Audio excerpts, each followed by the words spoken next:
It feels like it's getting harder to be an optimist. Between wild economic and political events, the rising cost of living, and working in a healthcare system that often feels like it's held together with duct tape, many of us are bracing for the day when it all might come crumbling to the ground. Naturally, we want to play it safe. We hold back. We stop looking for opportunities to do more, and instead we start looking for the exits. If you're a practicing physician, you might feel like you're just trying to survive until some distant retirement. But giving into that pessimism is a massive financial and personal mistake. This video is about something deeper and more important than RSPs or TFSAs or corporations. I want to talk about why the most important thing that you can do right now is actually to double down on your belief in the future. So if you're new here, I'm Matt, a former ER physician. I spent 15 years in the system before transitioning into financial planning. I'm not here to sell you a product, a service, or a strategy. I'm here because I think we need to zoom out and talk about the way that we view our careers, our money, our relationships, and even our lives. There's a concept from an incredible book I read a few years ago that really totally changed how I think about life. It was Yuval Harari's book, Sapiens. In it, he explained that for most of human history, people believed the world was essentially a zero-sum game. If they were lucky and didn't die of infectious disease or starve in the next drought, their lives would look pretty much just like their parents or their parents' parents. They didn't hope for a better future, they hoped to survive. Because of that, nobody took risks that they didn't have to.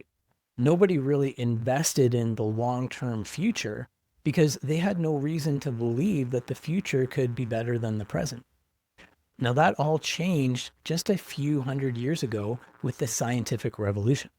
For the first time, humans started to believe in progress, and this created a feedback loop. When you have hope that the future can be better, you become willing to take risks and invest your resources. Some of those risks won't pan out, of course, but some investments lead to growth and inventions and more opportunities. That progress proves that your hope was justified, which then gives you more optimism and more motivation to do it again. So I call this the optimism cycle. And I think it's one of the most important foundations of financial advice that I've actually ever seen. Now, you might look at the optimism cycle and think, yeah, of course, that's the way most people think, right? I mean, it makes sense. One thing just kind of leads to another.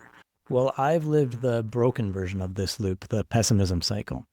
There was a time in my career when I was exhausted and honestly pretty pessimistic about the future. I could no longer imagine medicine being the 30-year career that I had thought it would be, that I assumed it would be. I tried everything that I could think of to make things better, but eventually the only way that I could keep a smile on my face at least some of the time was to hold back and do less. But that just made me realize how stuck I really was. Not that anyone except my wife and my closest friends knew. For the sake of my patients, I refused to show how tired and disconnected I was becoming. But the fact was that I stopped believing that my life in medicine could get better. And when you lose that belief, it can't get better. The natural response to pessimism is to hunker down out of self-preservation. And then you get even more stuck and even more hopeless. And at some point, you might start thinking that the best case scenario is that things won't get worse as quickly as you're afraid they will. Now, before you judge me or anyone else who might be stuck in the pessimism cycle, realize that it's actually perfectly rational. If you're not hopeful about the future, playing it safe is a logical response. Playing it safe insulates you from danger, but at the same time, it limits your growth. And not growing and improving reinforces that negative view of things. I don't think you can change that cycle from within the cycle. If you're riding that pessimism carousel around and around, at some point you just have to jump off. The answer for me was to leave medicine. I was 42 with a wife and 4 young kids, not rich by most physician standards, so it was a huge leap.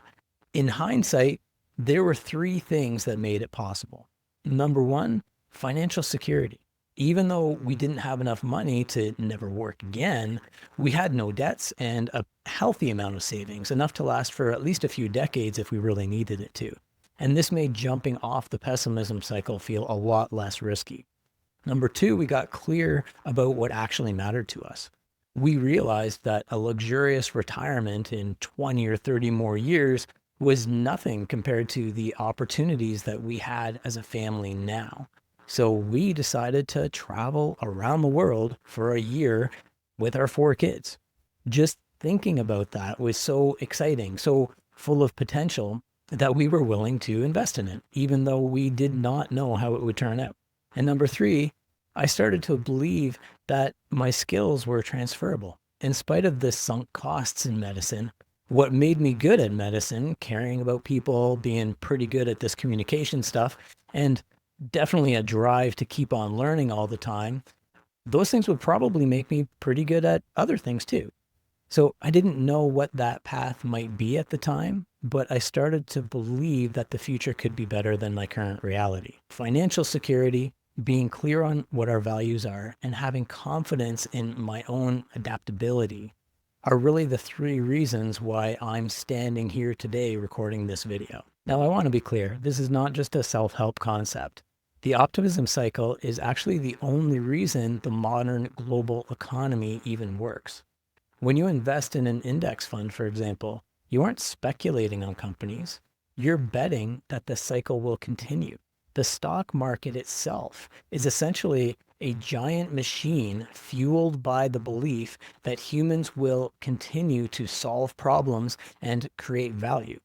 If we all stopped believing that tomorrow could be better than today, the entire system would evaporate overnight. When you see turmoil in the news and decide to pull out of the market or stop investing, you're actually betting against human ingenuity. And no matter how scary things seem, history has shown us that that's actually a losing bet. The math of the last 200 years is really a story of the optimism cycle winning out over the pessimism cycle over and over again. I think the danger for doctors today is the safety trap. We see the turmoil in the news and we decide to play it safe. We stay in jobs that burn us out because we think that we need a certain standard of living to be happy, and we're afraid that we'll fail if we switch things up, even if the way that we're practicing is actually failing us. We stop taking smart risks with our life because we're waiting for the world to feel safe and stable again. But stagnancy is a choice. If you don't believe the future can be better, you won't invest in it. If you don't invest in it, it won't get better. And this is how we end up as grumpy old physicians who are bitter and beholden to the next billing cycle. I think we all know a few of those. Now, we shouldn't be reckless, but that doesn't mean not taking risks. It just means that we have to realize that the possibility of failure is an essential part of any growth cycle. It's actually a good thing to think about how things could fail, as long as you also think about how you'd get through them. If we let the fear of failure stop us from trying to build a better life, we're essentially choosing a slow, grinding decline. So how do you actually jump off the pessimism carousel? Well, I think it starts by acknowledging that your negativity and self-preservation instincts are probably totally rational, but your stagnancy is optional. You don't need a perfect plan to start moving. If you're waiting for that, things will probably never change. You do need to find and re-engage with the optimism cycle. Use your money to buy back even a little bit of your time. Use that time to get clear on what actually matters to you, what you actually care about. And maybe most importantly, remember that the traits that make you a good doctor, your resilience, your empathy, and your ability to learn, are the ultimate hedge against an uncertain future. The world will probably always feel like it's in turmoil. There has never been a perfect time to invest in anything, whether that's a career change or to invest in the markets. But the fact is that the math of history is really on the side of the optimists. We believe that the optimism cycle is the engine of progress. We invest in ourselves and outside of ourselves based on the belief that the future can be better. And we adapt to the ups and downs that go hand in hand with growth. I'm throwing myself out there, so I'd also love to hear from you in the comments. We're all fighting these battles. So how are you feeling stuck right now? What's one risk that you've been afraid to take? If this video has nudged you a little bit closer to making a change that you've been thinking about for a while, I'd really love to hear about that. Anyway, thanks for watching and best of luck on whatever you're working on.